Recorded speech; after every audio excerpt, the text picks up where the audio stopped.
Ben Bernanke, former head of the U.S. Federal Reserve, and two other American economists were awarded the Nobel Prize in Economic Sciences on Monday.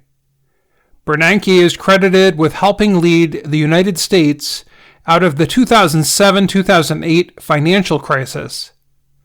The two other winners were Douglas W. Diamond and Philip H. Dybvig.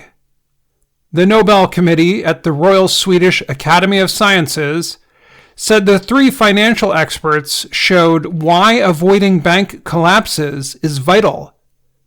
John Hostler of the prize committee said, "Financial crises and depressions are kind of the worst thing that can happen to the economy." The three men worked during their university careers to understand how bank failures can cause economic downturns. Before their work, most economists saw bank failures as a result of, but not a cause of, economic problems. Research by Diamond and Dybvig in the 1980s showed that governments could provide assistance to protect money in banks and prevent financial crises from getting worse.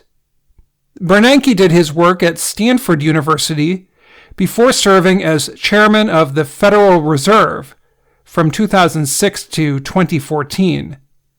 Diamond worked at the University of Chicago and Dybvig at Washington University in St. Louis. Diamond told the Associated Press he was very happy and quite surprised to get the news of his prize win. He said it was gratifying that the work the economists did was easy to understand by government leaders. In addition, the proposed policies could be used in the actual financial crisis.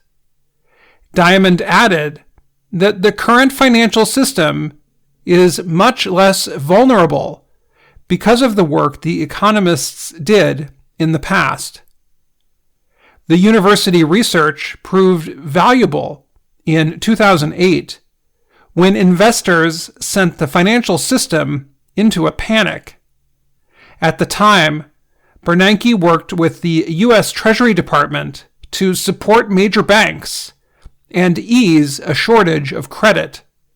He also pushed interest rates on loans lower and asked the Federal Reserve to buy problematic investments.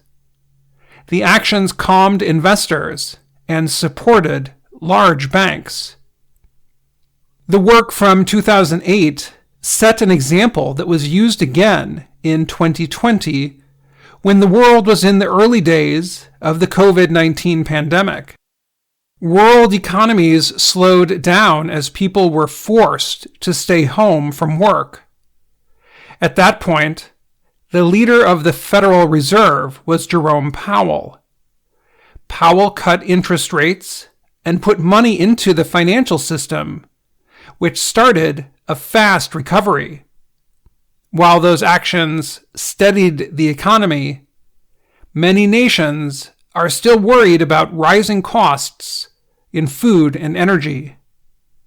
The Nobel Committee noted a paper Bernanke wrote at Stanford in 1983 about the cause of the Great Depression of the 1930s. Alan Blinder, an economics expert at Princeton University, told the Associated Press he considered that paper startlingly original. He said it had played an important part in explaining how the Great Depression started and why it lasted so long. Simon Johnson is an economist at the Massachusetts Institute of Technology. He said a work by Diamond and Dybvig about how governments can support bank deposits proposed a very, very powerful idea. In addition, Diamond wrote about how banks should play an important part in deciding which projects are worthy of being financed. Monday's award was the last in a week of Nobel Prize announcements. The winners will share a cash prize, worth about $900,000 that will be given out at an event on December 10th.